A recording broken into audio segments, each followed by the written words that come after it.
Hey guys, তোমরা সবাই কেমন আছো? আমিও কিন্তু মোটামুটি ভালোই আছি। অনেক দিন ভিডিও দিইনি, ব্লগ করা হয়নি, তো আজকে তোমাদের সাথে শেয়ার করতে চলেছি কলকাতার অন্যতম একটা শপিং ডেস্টিনেশন। তোমরা যারা সাউথ কলকাতায় থাকো তারা হয়তো অনেকেই এই জায়গার সাথে পরিচিত। আমিও কিন্তু পরিচিত ছোটোবেলা থেকেই। ছোটোবেলায় ঠিক নয়, মোটামুটি কলেজ লাইফ থেকে আমি এখানে বেশ কয়েকবার গেছি, হাতে গোনা কয়েকবার বলা যায়, কারণ এটা আমার বাড়ি থেকে একটু উল্টো হয়। হ্যাঁ, তোমরা হয়তো অনেকেই বুঝে ফেলেছো এই জায়গাটার নাম কি। জায়গাটার নাম আমি আরেকবার বলে দিই যারা জানো না তাদের জন্য। এটা হলো দক্ষিণাপন। এটার ঠিকানা হলো ঢাকুরিয়ার মধুসূদন মঞ্চ। জাস্ট ঢাকুরিয়া ব্রিজটা ক্রস করলেই কিন্তু তোমরা দেখতে পেয়ে যাবে। আমার মা হঠাৎ করে আমাকে বলল, তুই কোনো দিন দক্ষিণাপনে গেছিস? আমি বললাম হ্যাঁ। বলল, কিন্তু আমি তো কোনো দিন যাইনি, শুধু নামই শুনেছি, আমাকে একদিন নিয়ে চল। তাই জন্য লাস্ট স্যাটারডে আমি আর মা ভাবলাম চলো একবার দক্ষিণাপনে ঘুরেই আসা যাক। তো দেখতেই পেলে আমরা ঢুকে পড়েছি, এবং এখানে কিন্তু বিভিন্ন স্টেটের আলাদা করে কাউন্টার রয়েছে।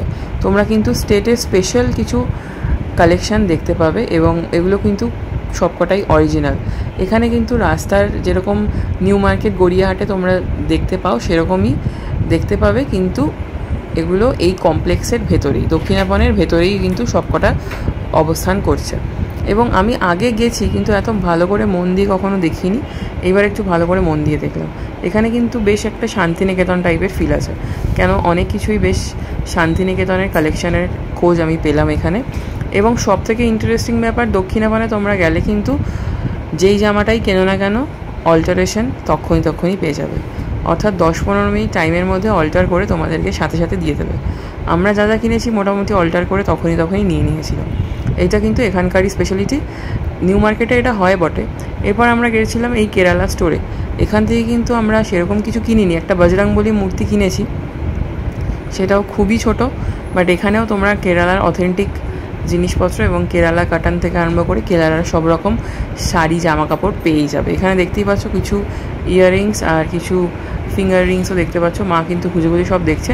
আর এই যে বাটিটা, এর মধ্যেই বজরংবলী মূর্তি ছিল, আরও কিছু কিছু মূর্তি ছিল, এবং মূর্তিগুলো ভীষণই ছোট, তোমরা কিন্তু পকেটেও ক্যারি করতে পারো। এই যে দেখতে পাচ্ছ মা হাতে নিয়ে দেখছে। এরপর আমরা পুরো কমপ্লেক্সটা একটু ঘুরে ঘুরে দেখছিলাম। বিভিন্ন জায়গায় বিভিন্ন রকম জিনিস আছে, কিন্তু বেসিক্যালি এখানকার মেন আকর্ষণ কিন্তু জামা কাপড়। হ্যাঁ, তো তোমরা কিন্তু যারা এখনও পর্যন্ত যাওনি তারা অবশ্যই একবার ভিজিট করে নিও দক্ষিণাপন। আর এই যে আমি আমার ভিডিওর মাঝে তোমাদেরকে কিছু কিছু জায়গা ঘুরে ঘুরে দেখালাম। পুরো কমপ্লেক্সটা ঘোরা সম্ভব হয়নি, উপরে যেতে পারিনি, কেন কি মায়ের একটু যেহেতু পায়ে প্রবলেম আছে, তো উপরে যাওয়া সম্ভব হয়নি। আমরা কিন্তু বেশ একটু সময় নিয়েই ঘুরছিলাম ওখানে, এবং অনেক কিছুই যেহেতু ছিল, ঘুরে দেখতে ভালো লাগে। অ্যাকচুয়ালি সময় থাকলে ঘুরে দেখতে তো ভালোই লাগে। এই যে দেখতেই পাচ্ছ এরকমও বেশ কিছু অর্নামেন্টসেরও স্টোর আছে। এখানে জাঙ্ক জুয়েলারি স্টোরগুলোও তোমরা দেখতে পারো ঘুরে।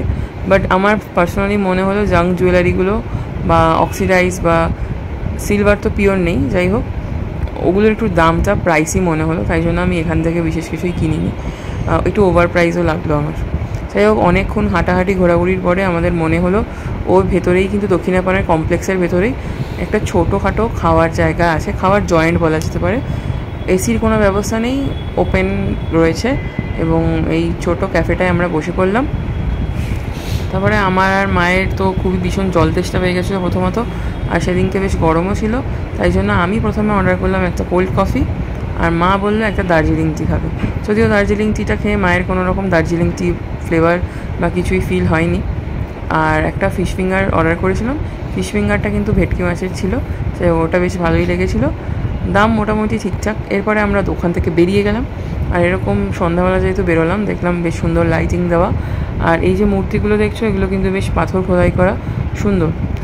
ঢোকার মুখে এরকমই একটা দৃশ্য তোমরা চোখে দেখতে পাবে, বেশ সুন্দর এই মূর্তিগুলো রাখা রয়েছে। এবং ঢোকার সময় বা বেরোনোর সময় তুমি যেহেতু এই রাস্তা দিয়েই যাবে, তাই জন্য ঢুকতে বেরোতে বোধ সময় তোমরা এই মন্দিরটার দর্শন পাবে। এই মন্দিরটা কিন্তু ঢোকার সময় দেখতে পাবে, সুতরাং আমিও বেশ কিছুক্ষণ দাঁড়িয়েছিলাম মন্দিরের সামনে। ঢোকা বেরোনো দুটোর সময়ই দেখা যায়।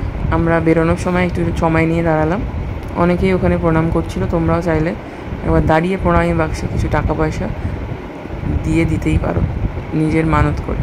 এখানে দেখলাম কালী ঠাকুরের মূর্তি এবং শিব ঠাকুর সব রকম মূর্তি রয়েছে। দরজা থেকে বেরোনোর পরেই বাঁ দিকেই দেখতে পাবে তোমরা এই ফেমাস কাকুর দোকান, যিনি কিনা দাদাগিরিতে গেছিলেন। আমি জানি না এই দাদাগিরিতে যাওয়ার জন্যই ফেমাস কিনা, আগেও আমি খেয়েছিলাম, এবারও খেলাম।